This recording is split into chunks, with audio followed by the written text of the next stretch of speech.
강원 CBS 라디오 오해피데이 김선일 목사의 반가운 오늘입니다. 우리 첫 곡으로 들으신 곡은 위로부의 어두운 날 다 지나고 였고요. 매주 토요일 낮 12시 5분부터 1시 30분까지 우리 교회 지도자들을 모시고 인터뷰 형식으로 진행하는 시간인데요. 오늘은 현재 두란노 아버지학교 춘천지부 지부장을 보내고 계시고 또 화목장로교회 시무장로님이신 우리 윤용헌 장로님 나오셨습니다. 안녕하세요, 안녕하세요, 장로님. 목사님. 오늘 나오셔서 감사합니다. 네, 감사합니다. 원래는 이게 조금 사전에 지금 저희가 녹음을 해서 오늘 이제 1월 달에 이렇게 방송이 되는데요. 그래서 좀 방송 일정이 녹음하고는 좀 시간 차이가 좀 생겨서 이렇게 미리 녹음하게 됐습니다. 근데 어쨌든 오늘 두란노 아버지학교 춘천지부 지부장을 맡고 계시는데 네. 오늘 이렇게 모신 이유가 올해로 20주년이 되셨다고 그렇습니다. 그러네요. 먼저 두란노 아버지학교는 많이들 이제 아실 텐데 네, 우리 네. 춘천지부 소개를 좀 한번 해주시죠. 네, 춘천지부는 2004년도에 네네. 설립이 시작됐고요. 지금 초대 지부장님 지내셨던 최병조 장로님이라고 계셔요. 네, 그분하고 또 목회자의 길로 가시는 김원 목사님, 하고 그 주축이 된 중앙성결교회 유동선 목사님, 네네네. 그리고 이제 거기에 있던 장로님들 이렇게 뜻이 있는 분들 몇 분이 춘천에 아버지 학교가 필요하다는 걸 아마 느끼셨나 봐요. 네네. 그래서 이제 순복음교회에 계신 분들은 동해 3기를 수료하셨어요. 동해까지 가신 거예요? 5주 동안 아버지 학교가 멀리도 가셨네. 설립될 수 있는 자격을 얻어야 되잖아요. 그러니까 동해 가서 수료를 5주 동안 하고 오셨고요. 네네. 그리고 이제 중앙성결교회의 유동선 목사님을 비롯한 몇 분은 원주에 가서 3기를 또 수료하시고 오셔가지고 춘천에다 아버지 학교를 다시 세우기 시작을 하신 게 춘천의 태동이 됐습니다. 그러면 춘천에서 20년 동안 여러 개 교회에서 이렇게 이 활동을 하셨겠네요. 그러면요. 네네. 춘천에 있는 조금 큰 교회들부터 작은 교회까지 아버지 학교를 열어준 교회들은 거의 다 한 번씩 이상은 거쳐갔을걸요. 거기 작년에 사진 보니까 소양제일교회에서도 하셨던데. 네, 소양제일교회에서 2번. 그러시군요. 소양성결교회에서도 했습니다. 네네. 그렇죠. 저희도 보니까 한참 전에 하신 것 같은데. 네네네. 네. 그래도 20년 세월 동안 그럼 여기도 지부장 이런 개념이 있을까요? 네, 그렇습니다. 네네. 지부장을 대개 한 2년의 임기를 두고 이제 하고 있습니다. 근데 제가 코로나 때에 추춤했잖아요. 네, 그렇죠. 전 지부장으로 섬기시던 염너섭 지부장님께서 염장 5년을 하셨어요. 염장을 한번 나오셨죠. 그러니까 5년을 본의 네네네. 아니게 5년을 하시고 그동안에 이제 코로나 때문에 저는 또 쉬게 됐고 이제 3년 정도 공백이 있다가 춘천지부 스텝이라도 섬겨줘야 되겠다. 그래서 다시 나갔어요. 나갔는데 5년 동안 하고 나더니 염노집에 저한테 땡겨서. 네네. 그러면 지금 임원이라고 해야 되나요? 운영위원 몇 분이나 계신가요?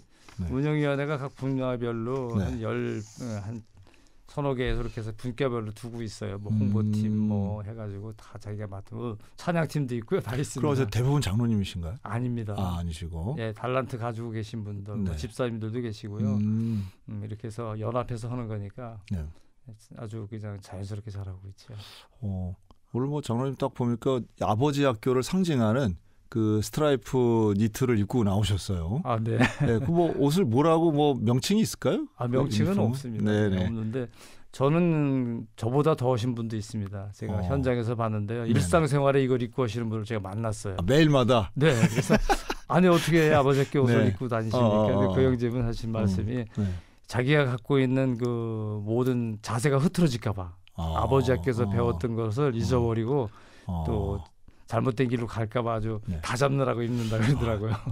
군복 입는 군인같이 그런 개념이네요. 근데 어쨌든 색깔이나 디자인이 우리 멀리서 봐도 좀 눈에 띄고 또 홍보도 잘 되셔서 또 일상적으로 입는 근사하긴 한데 우리가 자주 입는 스타일은 좀 아닌 것 같기도 하고 그래서 유니크하면서도 이렇게 잘 어울리시는 것 같아요. 네. 근데 목에는 링타이. 링타이요? 이거 보이스카우트 하던 그런 거네요. 그렇지. 주님 제가 아버지입니다. 네네네. 넣어가지고요. 그렇군요. 그 같이 여러분이 똑같은 옷 입으시면 좀 공동체 의식도 확 살겠네요. 그렇죠. 근데 저희가 특성이 네네. 이제 저희가 만약에 여행을 가는데 부산 지방으로 갔지 않습니까? 네네. 부산 지방에 가 보니까 아버지 학교가 열리는 곳이 있어요. 교회마다 뭐 있겠죠. 네네. 그럼 네.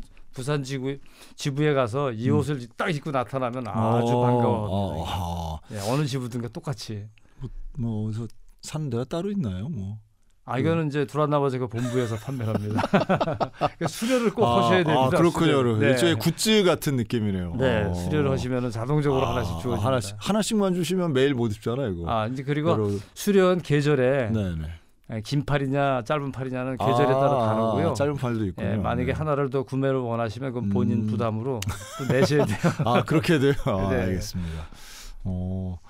그리고 우리 이제 뭐 아버지 학교에 대한 이야기는 사실은 근데 그 이 안에 교육 프로그램들이 이제 있잖아요. 네. 뭐 매주 하는 똑같은 것도 있지만 헌신자 스쿨 이런 그렇습니다. 1년에 한두 번 꼭 헌신자 스쿨을 해서 전국에서도 하던가 네. 아니면 지역에서 열어 가지고 지역에서 하는 건 이제 강원도 지역만 따로 가까운 쪽에서 모아 가지고 본부에서 내려와서 같이 이제 헌신자 스쿨을 하고요. 그러면 헌신자 스쿨 같은 경우는 아버지 학교를 수료하신 분들이 대상이 되겠네요. 네, 그렇죠. 그리고 보니까 춘천지부는 뭐 다양한 활동들 하시는 것 같아요. 뭐 연합체육대회도 하시고 그런 것 같아요. 연합체육대회도 하고요. 네. 때로는 이제 등반도 하고요. 뭐.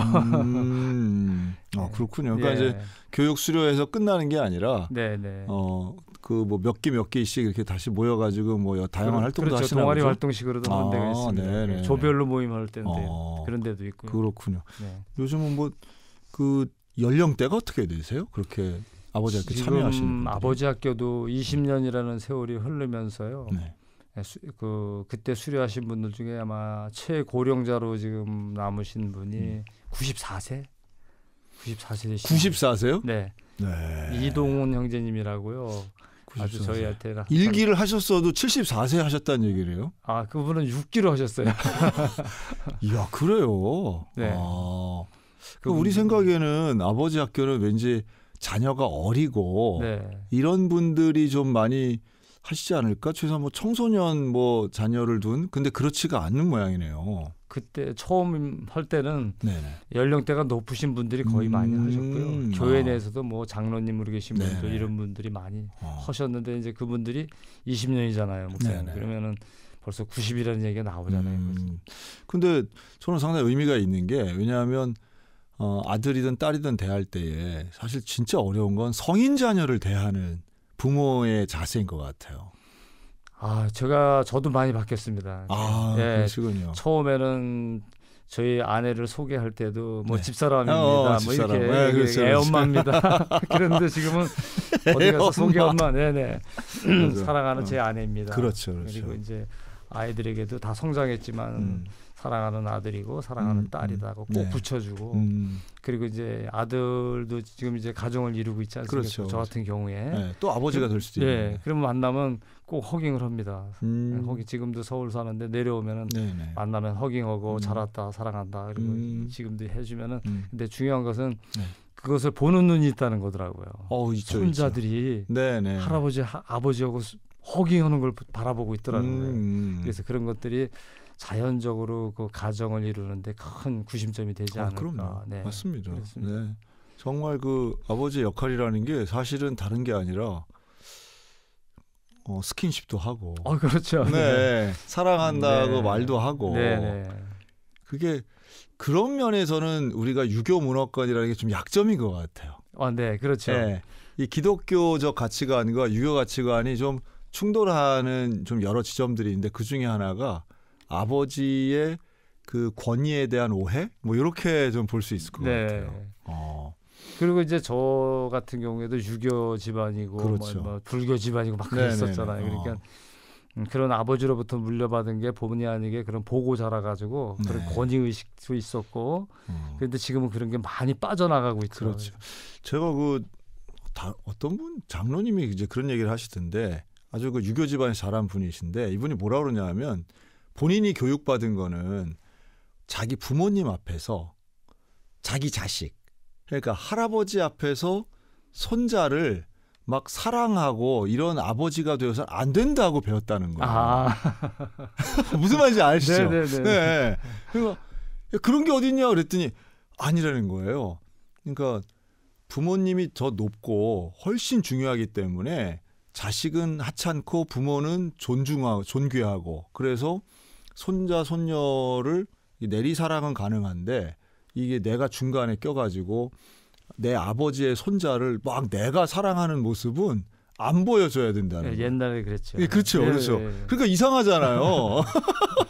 이상하니까 오히려 더 막 험하게 굴고 그게 오히려 효도하는 모습인 줄 알았다는 거예요. 그렇습니다. 네. 부부학교 교육을 그때 받을 때 저희 아내랑 갔었거든요. 아버지 학교 후속 프로그램에 네네. 부부학교가 또 있습니다. 근데 가니까는 강사님이 아내와 엄마가 물에 빠지면 누굴 먼저 구할 거냐. 일반 상식으로는 네네. 부모부터 생각을 해야 되잖아요. 우리가 아는 거는. 그런데 강사님은 단호하게 아내부터 구해라.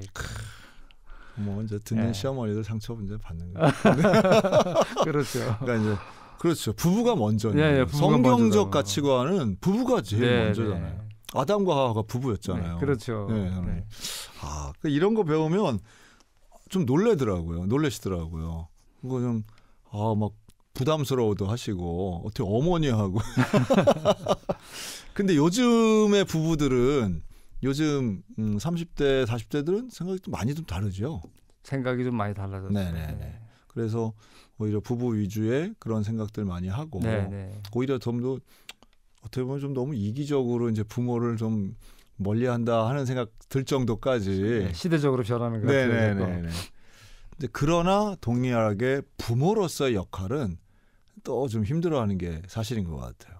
네, 그렇죠. 그래서 젊은이들을 대상으로 요즘에 또 변화된 아버지학교 프로그램을 적용을 해야 돼요. 요즘 뭐 그냥 오은영 선생님이 그냥 예수님 같이 막 보이고 할 정도로 그러니까 부모 되는 건 예나 지금이나 정말 어려운 것 같은데. 그렇습니다. 어쨌든 일단 오늘 장로님 제가 처음 뵀는데 인상이 너무 좋으세요. 감사합니다. 네. 이게 원래도 이렇게 웃는 얼굴이셨어요? 옛날에는 안 그랬죠. 야, 아버지 학교가 표정도 바꾸나요? 그럼요. 하회탈로 바뀌었어요. 인상도 막 하회탈로. 네. 야, 그러네요. 가족들이 먼저 하시겠네. 네. 근데 장로님 원래 불교 집안에서 태어나셨어요? 저희 집안이 아버님 어머님 세대는 거의가 불교지 않습니까? 그리고 아버님이 이제 3대 독자. 불공을 드린다죠. 불공 드리고 낳은 아들이에요. 네, 그래서 옛날에 지금은 뭐 그런 문화가 사라지게 만들지만 보양식 문화 못 먹게 하고 어머니가 아버지가 절에가 불공 드리고 나셨다고 먹지 말라. 그런 게 있나요? 네, 그랬어요. 제가 어렸을 때. 그래서 그러니까 우리 집은 일종의 승려까지는 아니어도 불자같이 살아야 된다. 그런 이제 지침서식으로 어머니한테 내려왔죠. 보양식을 먹으면 안 되는군요. 제대에 그것이 이제 예수님 믿으면서 다 무너뜨려 버리고 말았지. 모든 것은 제사 문제고 제사도 무너뜨리고 다 무너뜨렸죠. 장로님 어떻게 큰 아들이세요? 그럼요. 종손인데요. 종손인데. 야, 근데 그런 걸 어떻게 대단하시네요. 하나님이 역사하시는 거죠. 원래 고향이 춘천이시라고요? 네. 춘천 동면 진해리. 네. 거기도 뭐 이렇게 선산도 있고 그러세요, 그러면? 그러면요. 초등학교 옆에 저희도 파평시 가문에 파평윤씨 가문에 선산이 이제 아주 크게 형성이 되어 있습니다. 저희 처갓집도 파평윤씨인데. 그래 반갑습니다.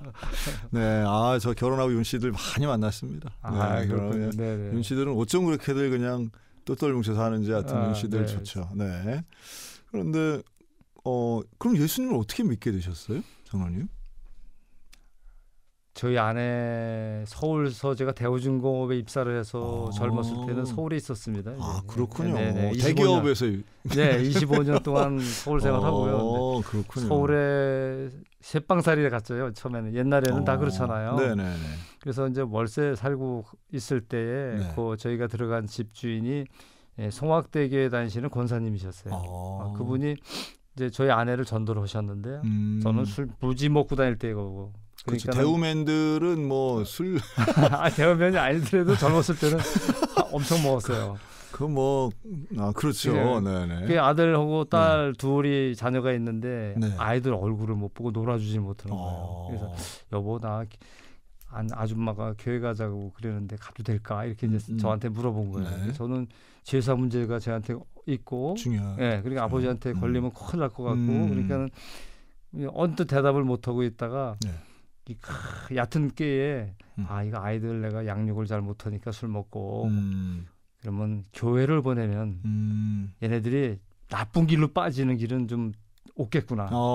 그래서 이제 그거 생각이 나가지고 네. 그래 가봐 이렇게 해서 얘기를 해서 허락을 했어요 한마디로. 네. 그게 이제 아내가 처음에 발걸음을 옮긴 게 송악대기에서 시작을 해서 한 18년 동안의 세월이 흘렀어요. 서울에 계시는 동안? 네, 저는 안 다닌 거죠. 안 다니고.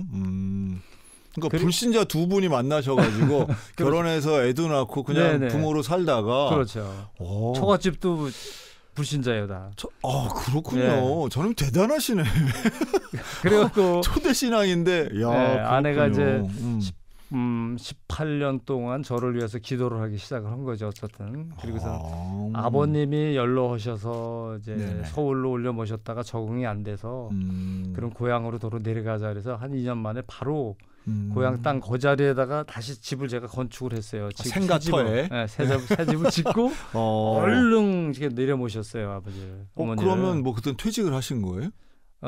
아니죠. 퇴직은 먼저 했고요. 네. 서울서 이제 자영업을 하고 있었어요. 그렇군요. 네. 그래서 하나하나 IMF 터지는 해들하고 자연적으로 정리를 하고 다시 고향 땅으로 제가 내려왔어요. 아이고, 우리가 내려가야 되겠다. IMF면은 벌써 그것도 거의 네. 이제 뭐 30년 가까이 돼가는데. 그렇죠. 네. 그래서 내려오게 돼서 아버지가 새 집에서 한 7개월 이렇게 생활하시다가 금방 이제 돌아가셨어요. 금방 돌아가셨네요. 그러니까 장례식을 교회 아내가 여기 와서 가산감리교회 동네 가산감리교회 있습니다. 거기 이제 다녔으니까 거기에 다니는 목사님께서 장례식을 이제 해주셨어요. 그래서 집례를 해주셨는데 그리고 나서 아내가 여보 교회 갑시다 그러는 바람에 이제 나도 모르게 끌려갔어요. 그게 시작이 됐어요. 그러면 서울에서는 안 나가셨네요? 안 나갔죠. 한 번 갔었어요. 한 번이요? 네. 아내 따라서 송악대교에 갔었죠. 어떻게 장로님이 되셨어요? 그러면 신앙의 연륜이 그렇게 길지 않으시네요. 그렇죠. 네. 아이고요, 진짜 특별한 은혜시네요. 네네. 그래갖고 제가 종손인데 종손 집안에서 제사를 없애고 또 이제 그 종중에 시제라고도 있잖아요. 시제도 문중에 모여서 옷도 막 다 갖춰 입고 하시는 거기에서도 많은 변화가 일어나고 있어요. 저희 큰 집 쪽에는 거의 예수님 믿는 분들이 너무 많아지시고 시제를 안 지내요 이제는. 아이고요, 그렇군요. 네, 하나님이 다 그렇게 끌고 가신 거예요. 이게 보통 일은 아닌데 이렇게 집안이 어떤 모여 살고 또 이렇게 전통이 있고 이런 분들의 그걸 바꾼다는 게 쉬운 일 아닌데 저는 그걸 어떻게 하셨어요 이렇게? 그거는 제가 한 게 아닌 것 같아요. 가산감리교에 있을 때 제가 평신도 수련회를 모르고 따라갔어요. 모르고 따라갔군요. 뭐 하는지 모르고. 네. 평신도니까 이거는 우리 같은 평신도들이 가는 건가 보다 하고 이제 행성에 갔더니 뭐 거기 선배님 장로님 되신 선배님도 계시고 이렇게 얘기를 하셔서요. 갔더니 직분이 뭐냐고. 그렇죠. 그래서 없어요. 그랬더니 없어요? 근데 그분이 장로님이 그냥 권사로 다 올려 그래고 뭐 등록하는 거기서 그렇죠. 명찰을 달아주는데 그래갖고 그런 분들 계시죠. 집회가 끝났을 때 그때 오셨던 강사 목사님을 통해서 기이한 것들이 일어나는 걸 봤어요. 이렇게 입신하는 거. 뭐 은사 집회를 하셨군요. 은사 입신하고 이 암이 있으신 분들 손 드세요. 그리고 나오세요. 그리고 치료는 내가 하는 건 아니지만 하나님께서 합하시면 합니다. 그리고 이제 그러한 거를 넘어가는 걸 보았고 그리고 이제 돌아오는 길에 행성 쪽에 기도원이 있었는데 여자 목사님께서 하시는 분이 이제 기도원이 있었어요. 저는 모르는데 가산감리교회에 가끔 오셔서 말씀도 전하고 가시는 목사님이라고 그 같이 갔던 일행 그 분들이 거기 들려서 예배드리고 가자고 그래 굴리 들어갔어요. 기도원에 갔는데 목사님은 안 계시고 여름에 그 기도원이 풀이 엄청 많이 자랐더라고요. 그래서 낫을 찾아서 막 벌에 쏘여가면서 막 쳐주고. 그래요. 그리고 나는데 찾았대. 목사님이 오셨어요. 오셔서 예배를 드렸습니다. 처음 보는 사람이 막 풀 베고 있는데. 그래서 이제 같이 가신 분들하고 예배를 드렸는데 저는 기도도 할 줄 모르고 잘 모르니까 맨 뒤에 쭈그리고 앉았는데 다 예배가 끝나고 마지막에 안수 기도를 해주시는 거예요. 네네. 차례차례 앞에서부터. 네네. 저는 맨 뒤에니까 맨 끝에 오시더니 제 머리에 손을 대시고 기도를 한참 하시더니 딱 하시는 말씀이 이 조상 귀신 물러가라. 등을 막 뒤로 패시는 거예요. 원래 원장님들이 잘 등도 잘 때려주시죠. 그러니까는 제가 종손으로서 가지고 있는 제사의 그런 것들을 영안으로 보신 것 같아요. 이 조상 귀신 물러가라 막 후들 옆에서 무지 맞았어요. 그래서 그때 한두 대만 때리면 막 때리는구나. 그리고서 제가 제 생각에 내가 모르는 뭔 세계가 있구나 이거. 그리고서 이제 교회에 발걸음을 다시 계속 다니기 시작한 거예요. 상당히 특별한 경험 하셨네요. 네네. 그리고 이제 술도 하나님이 끊게 해야지 부흥회를 통해서 끊게 해주시고. 아이고야. 그래서 하여튼 부흥회 하면서 술을 끊어졌습니다. 술 끊는 부흥회가 다. 담배도 하셨을 거예요. 담배는 그 전에 미리 끊었고요. 아들 앞에서. 미리 끊는 게 있나요? 아들 앞에서 제가 조금만 자영업 한다 그랬잖아요. 그 직원들이 있었어요. 마지막 날 송년회 시켜주고 술 한잔 먹이고 그리고 이제 담배를 한 값씩 다 피니까 사줬어요. 그래서 저도 새로 산 담배 3개 피 정도 뺀 것 같아요. 그리고서는 주머니 넣고 집으로 이제 올라갔어요. 올라가면서 올 한 해를 내가 뭘 하고 보냈을까. 그리고 뒤돌아보니까 한 게 없는 거예요. 그래서 뭐라도 하나 해야 되겠다.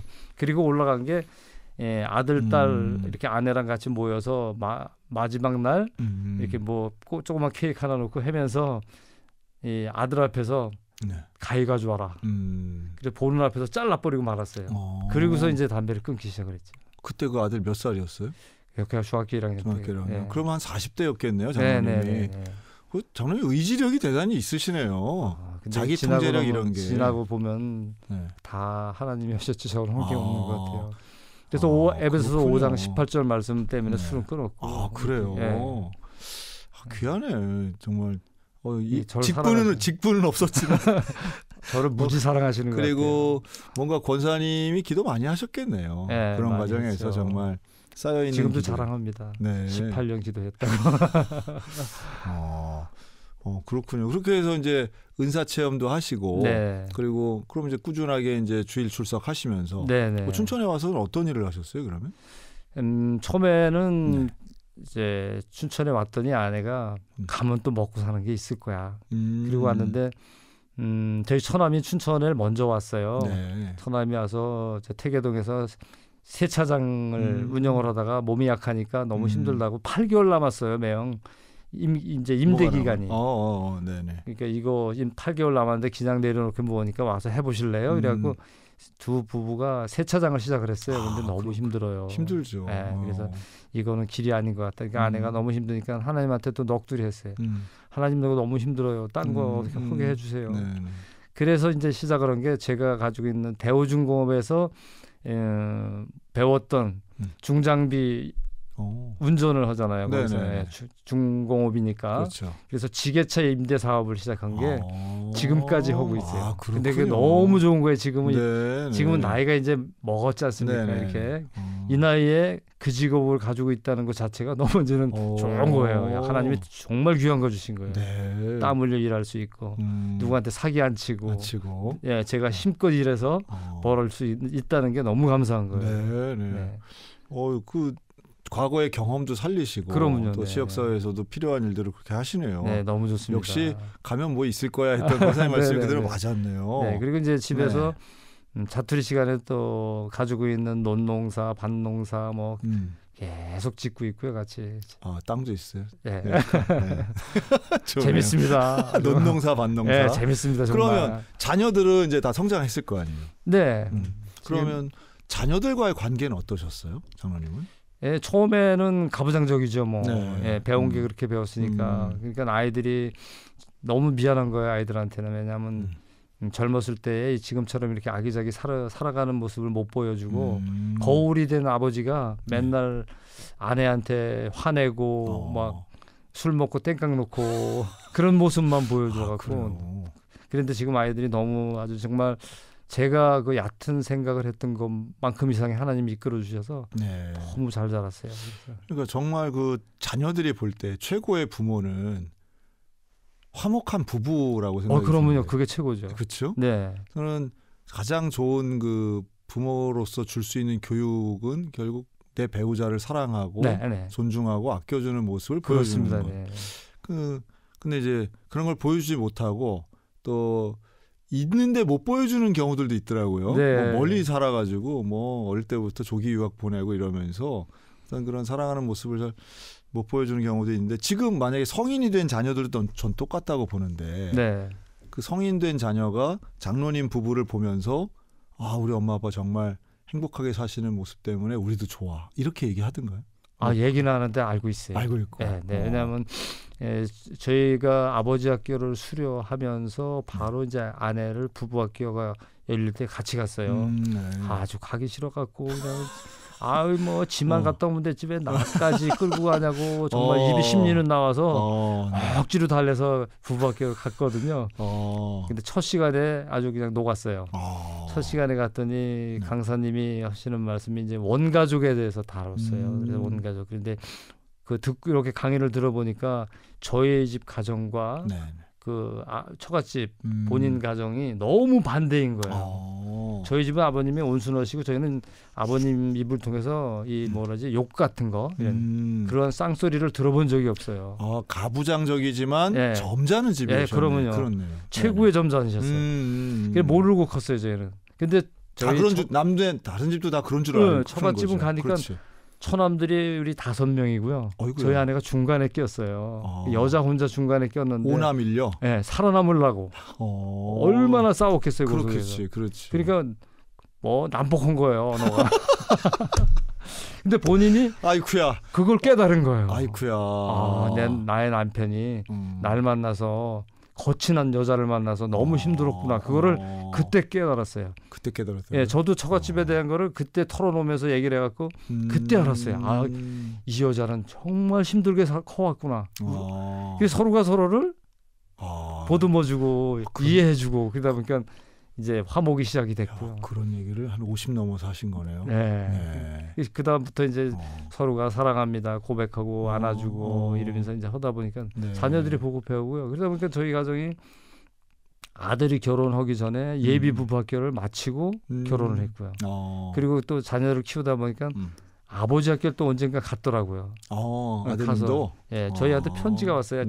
첫날에 아버지한테 편지 쓰는 거 하거든요. 편지가 와서 이놈 안 하던 편지가 와서 이게 뭐야 살기 어렵다고 돈 붙여달라고 썼나 말 놓기 힘드니까 그리고 이제 생각하고 열었더니 사랑하는 아버님 아버지 해갖고 쭉 썼어요. 2장에 걸쳐서 처음 받아봤고요. 그리고 이제 아버지 학교 했고 며느리도 어머니 학교 또 갔다 오고 그래서 명문 가문입니다 저희 집이. 네네네. 이 아들은 그렇게 해서 너무 잘하고 있고요 지금. 지금 둘째는 또 중학교 2학년짜리는 태국에 오늘 선교 갔어요. 가서 영어 성경 써가지고 거기서 1등했다고 어제 카톡이 날라왔어요. 손주들. 손주들. 장로님 손주들. 네네. 그리고 이제 딸은 이제 결혼을 자기가 안 하고 있으니까 가라소리 못 하겠더라고요. 그럼요. 직장생활 잘 하고 딸 때문에 아주 행복하게 또 잘 살고 있습니다. 아버지를 그냥 친구같이 맨날 놀려 먹으면서. 그렇죠. 거기에 대한 이해도 사실 우리가 좀 필요한 것 같아요. 결혼을 하는 분도 있지만 안 하시는 분들도 상당히 많잖아요. 그럼요. 결혼을 안 하고 안 한 성인 자녀와의 동행 이런 것도 사실은 이제 우리 한국 교회가 당연히 수용해야 되고 또 여기에 대해서도 좀 긍정적인 눈으로 보는 시각도 좀 필요하겠다는 생각이 있는데. 그렇죠. 그렇고 독립하는 거는 경제적으로 정서적으로 독립하지만 사는 형태는 동거도 가능하잖아요. 그러면요. 캥거루족만 아니면 된다고 생각해요. 그렇죠. 자기는 자기 벌이를 하면 된다. 그럼요.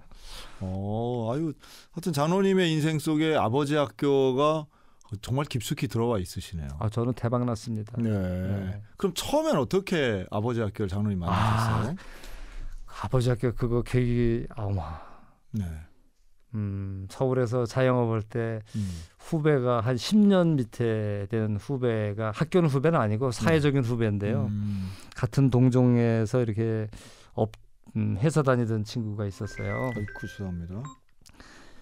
이 친구가 이제 같이 서울에서 술 먹고 이렇게 생활하다가 저는 아버님 때문에 다시 고향으로 내려왔고요. 이 친구는 거기서 헤어져서 이제 김포로 갔더라고요. 그래서 못 만난 지가 한 5년 정도 뒤에 만나게 됐어요. 저희 시골에를 놀러 왔어요. 놀러 와서 만나서 이런 얘기 저런 얘기 하다가 저한테 하는 얘기가 형님 아버지 학교라는 데가 있는데 한번 가보셔요. 저보고 그랬어요. 그래서 요거 뭐 하는 데냐 그랬더니 형님 같으신 분이 가야 돼. 자기는 김포 2기를 나왔는데 형님 같은 분 내가 해보니까 형님 같은 분이 가야 돼. 그래?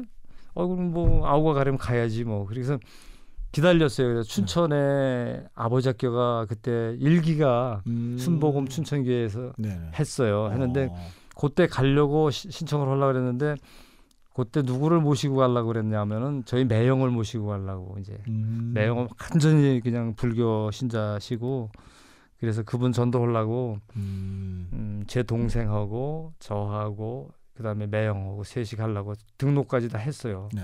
그래서 매형은 아주 그냥 그때 새벽기도 막 불이 붙어 올 때거든요. 그때 집사 시절이래도 그냥 새벽마다 가서 기도하는데 사단의 역사도 엄청 세다는 걸 제가 내일이 토요일 날 하루 첫날 시작하는 날인데 그 전날 시내 그 상가 샤타 있지 않습니까? 샤타 그거 올리고 내리시다가 허리를 삐끗해갖고 허리를 못 쓰게 돼서 못 간다는 거예요. 토요일 날 아침에 가서 엎드려서 얼마나 많이 불었는지 몰라요. 하나님한테 떼쓰다시피 울고 그리고 못 모시고 갔어요. 그리고 저만 제 동생하고 둘이 가서 2기를 수료하게 됐어요. 그래서 그러니까 아버지 학교가 갔다 와서 그리고 나서 이제 뭐 이런 데도 있구나.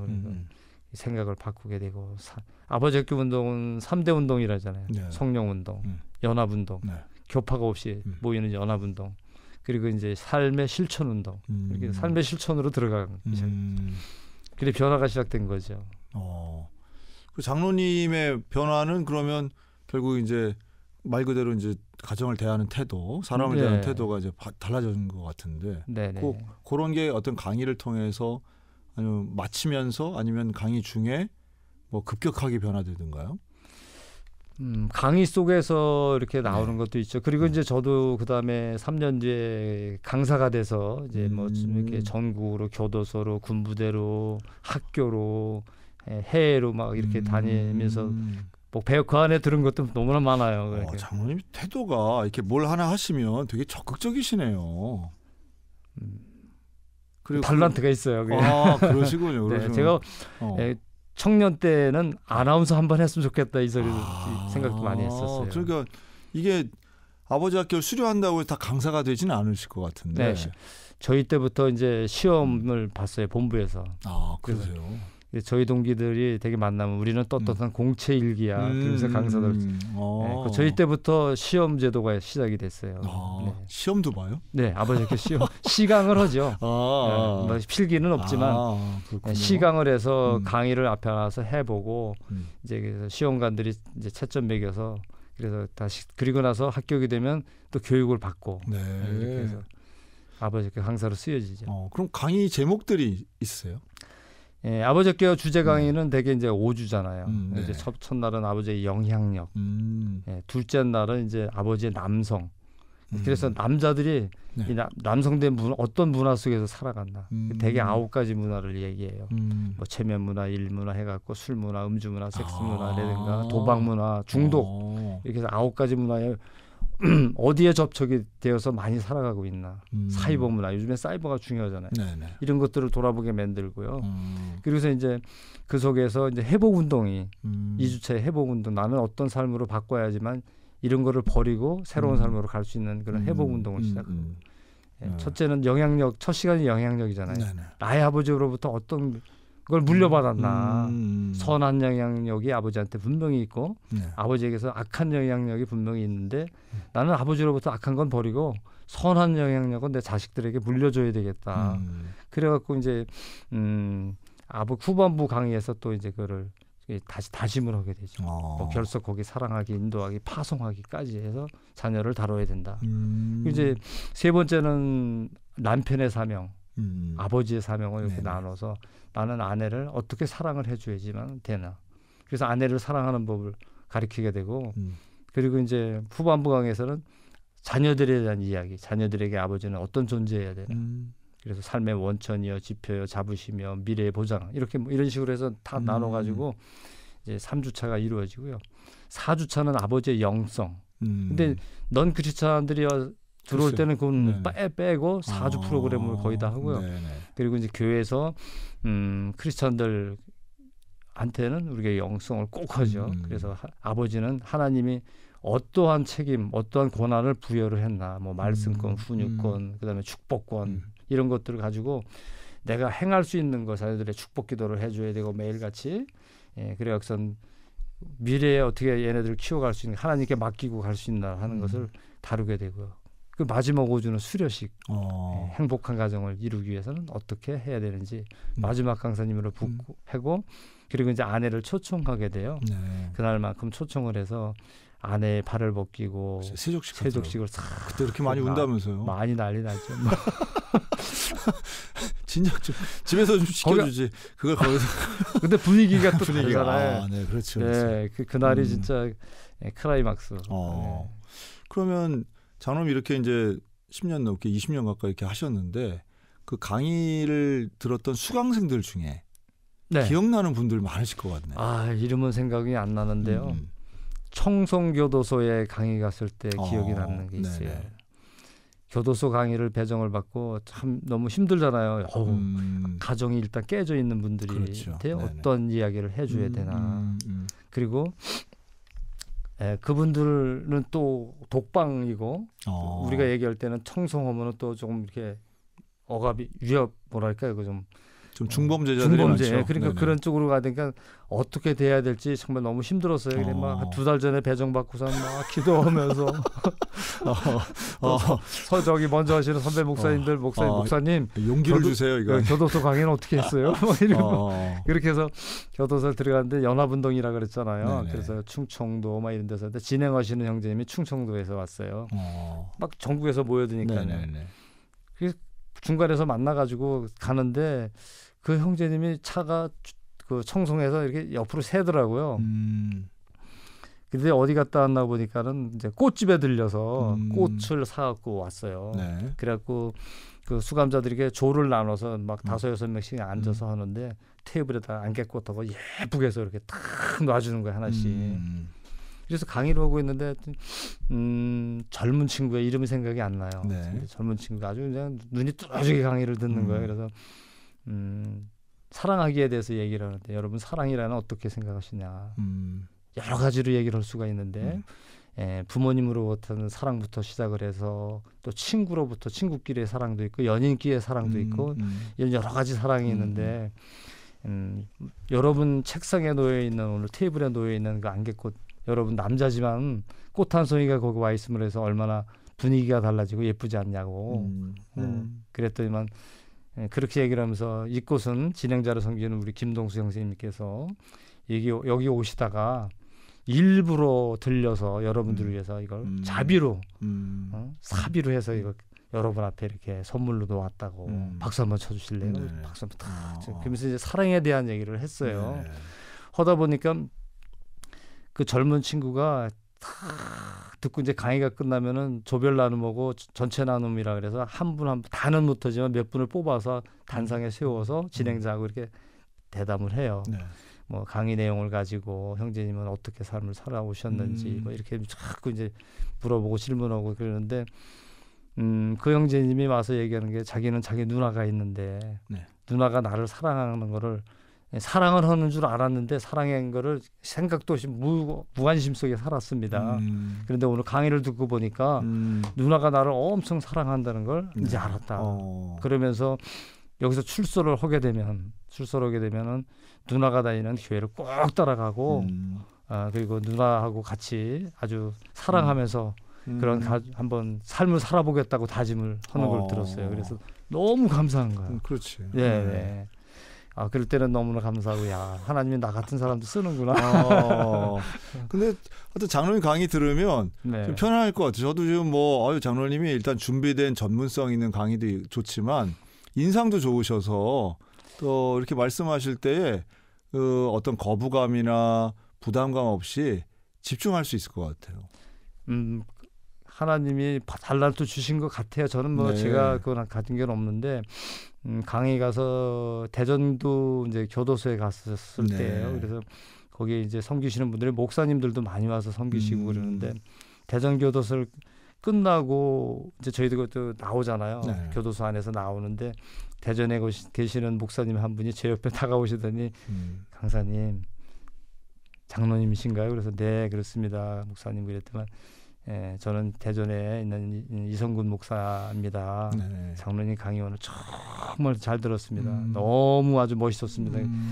그러면서 이제 지금도 연락을 하셔요. 매일 아침같이 말씀을 딱 주시는데 여태까지 만난 뒤로부터 한 번도 안 빼놓으시고 계속 주시는 너무나 감사. 네, 그런 분들 계시죠.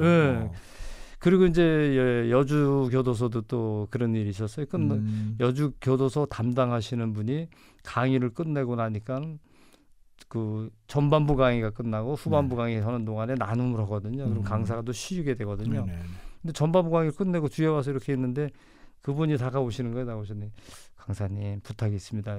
뭔데요? 그러니까 우리 교도소 강의 한번 해주실래요? 계속. 그래갖고 또 여주교도소도 한 1년 이상 계속 갔어요. 코로나 터지기 전까지. 그래서 거기에 또 인성교육 담당으로 다니고 그랬는데 하나님의 은혜예요. 저는 할 수 있는 건 없는데 그래서 나가면은 사람들한테 보이는 게 괜찮은가 봐요. 하여튼간에. 그러니까요. 그리고 느낌이 꼭 아버지가 아니더라도 뭐 근데 자식이 없으면 아버지가 아닌데 근데 전체적인 그 강의의 내용과 맥락이 그냥 어떤 남성학 전체를 그냥 다룬다 하는 느낌이 들 정도로 성인 남성 모두에게는 좀 공감이 되실 것 같아요. 공감성 있는 강의를 하려고 노력을 하죠. 그래서 연령대에 따라서 바꿔가면서 이렇게 하려고 노력을 일각만 들어도 벌써 마음의 문이 확 열리겠는데.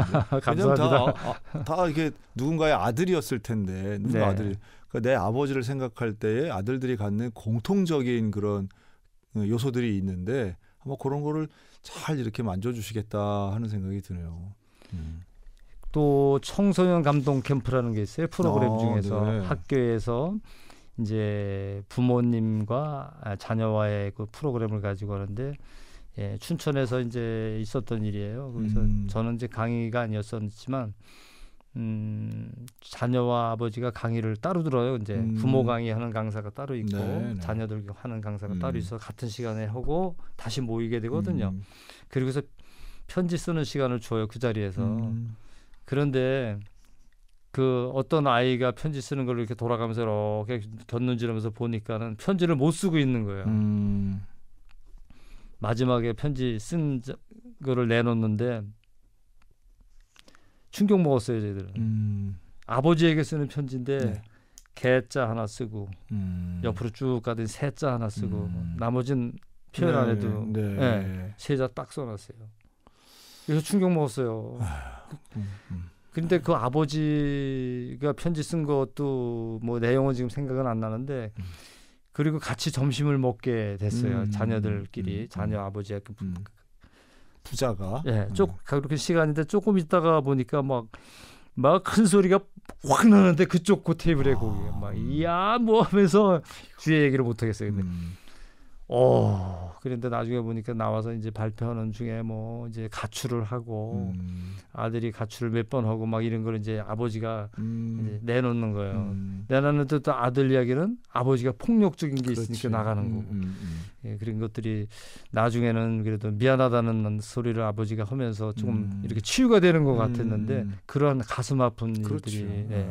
그래서 이 프로그램들이 작은 것 같지만은 많은 영향력을 미치는구나.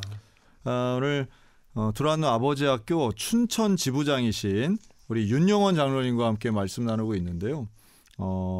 장로님의 일부에서의 말씀 뭐 강의도 좀 있었고 또 간증도 좀 있었고 정말 우리 장로님 통해서 말씀 들으면 뭐 강의에 빠져드는 그런 한 시간이었습니다. 그런가요? 감사합니다. 그래서 요 2부 때는 일단은 올해가 이제 20주년이시기 때문에 두란 아버지 학교 춘천지부 20주년이어서 지금 지부장으로서 이제 올해도 계획들이 있으실 것 같은데요. 말씀해 주시죠. 올해 계획을 세웠던 아버지 학교를 못 열었어요. 그러니까 이건 작년 2024년에. 24년에. 네. 그렇죠. 네. 네. 지금 이제 2025년이니까요. 작년에는 못 열고 25년도에는 교회들이 문을 열었습니다. 그래서 우선 소식 들려오기는 우리 홍보하시는 홍보팀장님 얘기가 신성감리교회에서 열어주신다고 했고 그다음에 후반부에는 안디옥교회나 온누리교회에서 해주겠다고 약속을 받아냈다고 이렇게 얘기를 들었습니다. 그래서 올해는 활발하게 움직여서 이제 아버지 학교를 다시 활성화시킬 수 있는 길을 열어가려고 하고요. 저희가 운영위원들은 24년부터 계속 매달 모여가지고 기도를 하고 있습니다. 석사감리교회에서 기도를 하고 또 이제 지도 목사님으로 계시는 우리 김철영 목사님이 지도 목사님으로 섬겨주시면서 아주 그냥 말씀으로다가 저희를 또 이렇게 다듬어 주셔서 말씀과 기도로 그냥 계속 다져가고 있습니다. 이게 무슨 그 교회들하고의 협력도 상당히 중요하겠네요. 그러면요. 그럼 이게 뭐 교회에서 신청도 하시나요? 우리 아버지 학교를 좀 열어달라고? 옛날에 처음에는 그랬습니다. 근데 지금은 이제 그런 교회들은 좀 드물고요. 저희들이 이제 찾아가서 홍보를 하고. 그러면 이제 신청하는 기간 포함해서 한 달이 조금 넘겠네요. 그러면. 아버지 학교가 한 번 열리면은 이제 그 섬기는 스태프들은 2개월 전부터 준비를 해야 돼요. 모여서 기도하고 매주차 준비를 해야 되거든요. 기도가 먼저니까 매주 이제 모여서 기도를 하면서 점검을 하고 그리고서 한 달 뒤에 오프닝을 하게 되는 거죠. 그렇군. 이게 이제 회비도 있을 거 아니에요? 근데 회비는 처음에는 10만 원씩 받았었는데 요즘에는 12만 원으로 올렸죠. 물가 상승에 5주. 티셔츠도 주시니까. 그러면요. 또 식사가 있었어요. 근데 식사가 있었는데 지금 앞으로 식사를 없애고 시간 단축을 해주는 그런 거를 이제 다시 프로그램으로 넣어가지고 본부에서부터 하고 있어요. 그래서 젊은 아버지들을 빨리 가정으로 컴백시키기 위해서. 그런데 괜찮습니다. 그 모이면 뭐 노래도 부르시나요? 그렇습니다. 이제 처음에 오프닝 들어갈 때 찬양팀들이 교회에서 하지만 건전가요로 시작을 합니다. 뭐 토요일 밤 뭐 이런 걸로 해서 토요일 밤이요? 토요일 날 하거잖아요. 토요일이니까. 하여튼 건전가요로 시작을 해가지고 2주 지나고 3주째 들어가면 반반씩 섞어요. 찬양하고 섞고 그다음부터는 4주 정도 되면은 찬양으로 돌아가요. 거기가 다. 그리고 5주차는 이제 뭐 가면은 그때 자매님들 또 오시니까.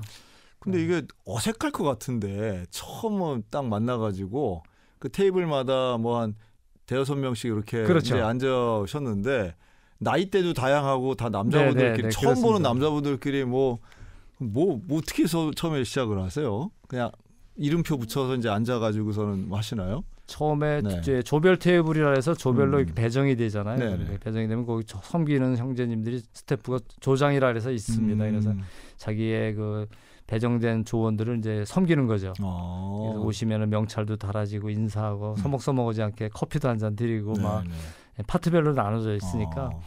그러면은 이제 커피 이런 섬기는 형제들은 또 커피가 얼른 와서 이렇게 한 잔씩 드시라고 드리고 그러면 이제 찬양팀들은 노래로다가 살살살살 달고 가고 멘트하면서 뭐 잘 오셨습니다. 서로 인사하십시오. 그러면서 그리고 뭐 어떤 때는 아버지와 아들도 올 때도 있고 사위와 장인어른도 올 때도 있고 그래요. 근데 같은 테이블은 안 앉히죠. 사위 장인이 오기도 해요? 예, 그렇습니다. 그건 누가 보냈는지 명확하네요. 그렇죠. 은혜 받죠, 그래요. 장모님이 그냥 다 보냈네. 그냥. 그러면 그렇게 이제 자기 발로 되게 이제 오긴 오는데 자발적으로 왔다기보다는 누구 소개를 받고 오거나 이제 소위 말해 전도 등 떠밀려온다. 등 떠밀려오는. 그러면 중간에 그만두시는 분들도 계세요? 있습니다, 없지 않아요. 이게 종교색채를 띌 때 자기하고 안 맞는다고 포기하는 분이 있어요. 있고. 그러나 이제 처음에는 좀 뚱하니 있다가 점점 바뀌어 가시는 분들도 많을 것 같은데. 근데 그 중에서도 기억에 남는 분이 있어요. 이름은 제가 기억은 못합니다만 소양제일교회에서 할 때 춘천 18기 염노수 장로님 진행 들어갔을 때거든요. 그때에 한 분이 첫날 자기 인사를 하는데 건설업에 종사를 하시니까 자기는 그날 비가 왔습니다. 첫날에. 이렇게 비가 오지 않으면 건설업이니까 나가야 되니까 올 수가 없습니다. 첫날 그렇게 인사한 거예요. 비 와서 왔습니다. 이런 얘기네. 네, 일이 없으니까. 그런데 우연치 않게 하나님이 5주 동안 토요일마다 비를 내려주시는 거예요. 결국 그분이 수료하셨고요. 한 분을 위한. 네, 그분이 마지막엔 결국은 예수님을 영접했어요. 그러니까 그분 한 분을 위해서 열린 것 같아요. 그런 기적이 있었습니다. 네. 뭐 그런 거죠. 다 본인의 마음도 있고 그런데 그렇군요. 특별한 경험들이 계속 쌓여가서 그런 것도 잘 정리해 놓으시면은 다른 아버지들한테도 이거 감동도 되고 적용도 되겠네요. 그렇습니다. 네. 그럼 이제 올해도 이렇게 이제 여러 포스트에서 이제 교회가 하나의 장소가 되고. 대개는 뭐 5월달 많이들 하실 것 같은데. 5월달을 거의가 피하는 게 많아요. 저희는. 왜냐하면 오히려. 교회마다 행사가 5월달에 많이 있습니다. 그래서 5월에 행사 피하고 3, 4월에 많이 열고요. 그리고 7월달도 중간에 또 휴가철들 있잖아요. 그러면 휴가철을 조금 피해주고 그렇게 가고 있죠. 그러면 이제 이 아버지 학교가 열린다는 건 우리가 어떻게 알 수 있을까요? 장소하고 일정하고 이런 걸. 그거는 저희가 교회마다 이제 홍보를 하거든요. 어떤 때는 보면 이제 요 방송에서도 해주시더라고요. 너무 감사하고요.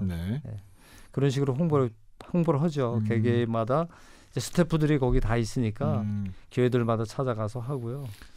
그러면 이제 한번 모일 때의 그 규모나 인원수는 뭐 그때마다 좀 많이 다르겠네요. 서로 다르죠. 그때마다. 또 오시면 뭐 어느 때는 좀 젊은 분들이 많고 뭐 이런 것도 있나요? 연령 파악대를 하고요. 연령 파악을 보고 이제 조별 나눔할 때 그 때문에 조 편성할 때도 감안을 하게 되죠.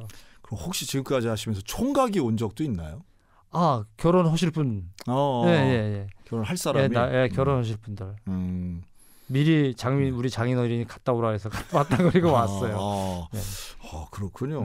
또 이런 걸 또 어떤 결혼 조건으로도 하시는 분이 있나 보네요. 예비 신부 세족식도 해주고. 그런 것도 좋네요. 네, 괜찮습니다. 하여튼 뭐 배워야 사실은 어떤 가정을 살리고 아버지가 될 수 있는데 그 전문가로서 한번 이 부분을 한번 말씀을 해주시죠. 왜 이 시대에 아버지의 역할이 중요한가? 이걸로 한번 오늘 마무리를 좀 지면 좋겠는데요. 현 시대가 너무 이제 저희가 얘기할 때 암울하다고 저는 봐요. 가정이 자꾸 붕괴되고 무너지고 그리고 청소년들은 탈선을 더 많이 하게 되고 옛날 같지 않지 않습니까? 옛날에는 그냥 자연적으로 보이는 거에서 살아갔는데 지금은 여러 가지 뭐 스마트폰이라든가 컴퓨터라든가 이런 속에서 빠지다 보니까 너무 악하게 가는 게 너무 많아요. 스마트폰만 열어도 못하는 게 없잖아요. 그 안에서. 그래서 그런 속에서 살고 있는 저희 가정 모두가 다 스마트폰을 붙잡고 있잖아요. 집에도.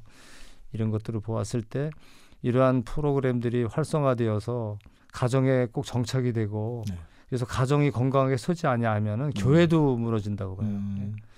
하여튼 공동체는 하나님이 가정을 세우셨지 교회부터 여기다 세우신 게 아니고 가정을 통해서 교회가 이루어지고 교회가 건강해질 때 우리가 살아가는 사회가 아주 건전한 사회가 되고 건강한 사회가 만들어지고 국가가 이루어지듯이 이 가정의 기본점은 하여튼간에 부모와의 결합 문제 아내와 결합을 얼마만큼 잘하느냐의 시작인 것 같아요. 그래서 우리가 앞으로도 이 아버지 학교라든가 어머니 학교라든가 이러한 가정사역, 부부학교라든가 이런 사역들을 통해서 견고하게 서고 그리고 하나님의 말씀과 기도 속에서 세워져 갈 때 사탄들이 방해하지 못하는 그러한 사회와 가정이 이루어질 것 같아요.